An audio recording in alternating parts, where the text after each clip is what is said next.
What makes the British Royal Marines one of the deadliest fighting forces in the world? Is it their unmatched amphibious skills, their grueling training, or the fact that they can strike anywhere from stormy seas to hostile battlefields? The answer is all of the above. The British Royal Marines Commandos are more than just soldiers. They are Britain's elite amphibious warriors, forged through centuries of battle and some of the toughest military training on Earth. From the windswept hills of the Falklands to the jungles of Sierra Leone and the dusty battlefields of Afghanistan, the Royal Marines have proven again and again why they are considered one of the world's most feared fighting forces. But to understand their power, we must go back to the very beginning, their lineage, their training, and the missions that defined them. The lineage of the Royal Marines. The story of the Royal Marines begins in 1664, during the reign of King Charles II. They were originally raised as the Duke of York and Albany's Maritime Regiment of Foot, created to serve both at sea and on land. Their role was unique from the very start. They were trained to fight aboard warships, but also to storm enemy shores during amphibious assaults. By the 18th century, Marines had already established themselves as indispensable to British naval supremacy. They fought in the 7 Years' War, stood firm in the American War of Independence, and played critical roles during the Napoleonic Wars. When Britain needed flexible, disciplined troops capable of boarding ships, garrisoning colonies, or conducting raids, the Marines were the answer.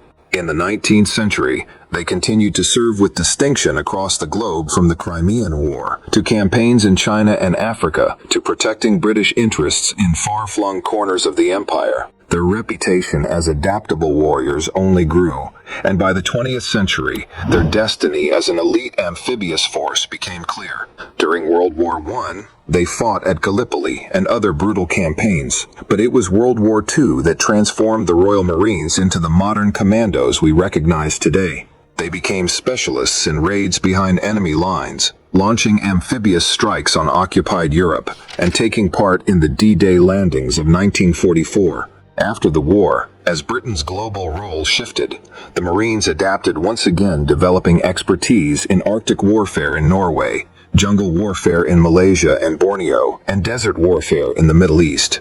This long lineage, stretching across centuries of British military history, built the foundation for one of the toughest and most versatile forces on Earth: training of the Royal Marines. If lineage gives the Marines their identity, training gives them their edge. The road to becoming a Royal Marine is one of the most grueling challenges in the military world. Recruits undergo a 32-week training course at the Commando Training Centre in Lympstone, Devon, the longest basic training of any NATO infantry unit. From the very beginning, the standards are unforgiving. Recruits must endure speed marches, carrying heavy loads across rough terrain, live-fire battle exercises that test discipline under pressure, survival training in the Arctic, jungle, and desert environments, and the infamous commando tests, a final series of challenges that separate the good from the truly elite. The commando tests include a 30-mile yomp across Dartmoor, carrying 32 pounds of kit and a rifle, to be completed within 8 hours. A 9-mile speed march completed in 90 minutes while carrying full fighting order. The Tarzan Assault Course, a mix of ropes, walls, and obstacles run at breakneck pace, and the brutal endurance course, 2 miles of tunnels, bogs, and underwater obstacles, followed by a live fire shoot to test accuracy under exhaustion. Only those who complete every challenge earn the right to wear the Green Beret, a symbol recognized worldwide as the mark of a commando. By the late 20th century, the Marines were more than prepared for modern conflicts. But in 1982, they would be tested in one of Britain's hardest campaigns since World War II, the Falklands War, 1982.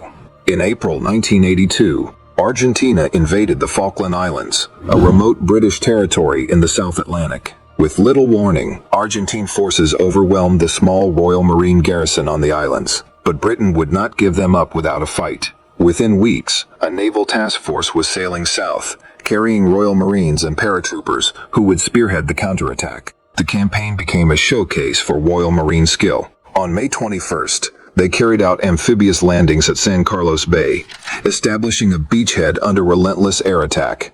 The Argentinians called it Bomb Alley, and the Marines endured wave after wave of airstrikes as they secured their foothold. Once ashore, the Marines' mountain warfare training came into play. They advanced across rugged terrain to seize strategic high ground. At the Battle of Mount Harriet, 42 Commando Royal Marines launched a night assault against dug-in Argentine positions.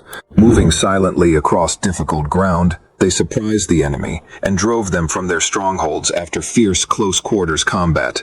Elsewhere, Royal Marines were critical in battles for Two Sisters Ridge and Mount Kent, each fight proving their endurance, discipline, and aggression in combat. By June 14th, Argentine forces surrendered, and the Falklands were back under British control. The campaign cemented the Royal Marines' reputation as Britain's spearhead expeditionary force, able to deploy thousands of miles away, fight in harsh terrain, and win. Sierra Leone, 2000. 18 years later, the Royal Marines faced a very different challenge. In 2000, the West African nation of Sierra Leone was in the grip of a brutal civil war. The Revolutionary United Front, RUF, infamous for atrocities like mass killings and mutilations, was threatening to overrun the capital, Freetown. Thousands of civilians faced certain slaughter. The British government ordered Operation Palliser, a rapid deployment of forces to stabilize the situation.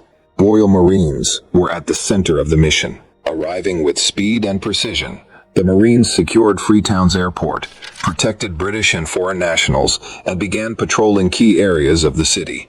Their presence alone sent shockwaves through the rough. But they didn't stop there. The Marines launched targeted raids, neutralizing rebel groups and regaining control of key ground.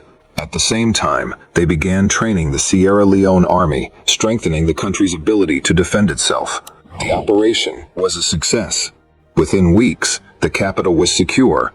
The RUF were pushed back, and thousands of lives had been saved. International observers praised the Royal Marines' professionalism.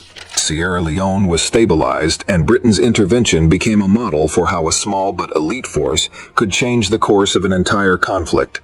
Afghanistan, 2001-2014. The next major challenge came after the September 11th attacks in 2001. As NATO moved into Afghanistan to dismantle the Taliban regime, the Royal Marines were once again on the front line. In the early stages, Marines from 40 and 45 Commandos spearheaded operations in southern Afghanistan, clearing Taliban strongholds and securing vital terrain. But as the war dragged on, the fight intensified. The Marines found themselves in Helmand Province, one of the deadliest regions of the conflict. Here they faced ambushes, IEDs, and fierce Taliban resistance. One of their most notable operations was Operation Herrick, a long-running deployment in which Marines conducted counterinsurgency patrols, air assault raids, and mentoring missions with Afghan forces. They often operated in isolated forward bases, surrounded by hostile territory, relying on air support and their own grit to hold the line. Conditions were brutal. Temperatures soared above 45°C in the summer, while firefights with Taliban fighters were a near-daily occurrence. Yet the Marines adapted, building trust with local communities, training Afghan soldiers, and fighting with courage when battles erupted. Their service in Afghanistan came at a cost. Many Marines lost their lives, but their actions helped pave the way for Afghanistan's fragile government to survive in those critical years. Closing and legacy. From their origins in the 17th century to their transformation during World War II, and through modern deployments in the Falklands, Sierra Leone, and Afghanistan, the Royal Marines have proven time and again that they are among the world's most formidable warriors. Their training is unmatched. Their versatility operating from Arctic tundra to desert heat is unrivaled. And their courage, tested in battles across centuries, has forged a reputation that few units can match. They are amphibious warriors, capable of striking with deadly precision from the sea to the land. They are Britain's rapid reaction force, always ready to deploy at a moment's notice. So when you hear the words Royal Marines, remember, these are not ordinary soldiers. They are a living legacy of courage, discipline, and deadly power, always ready to fight, no matter the conditions.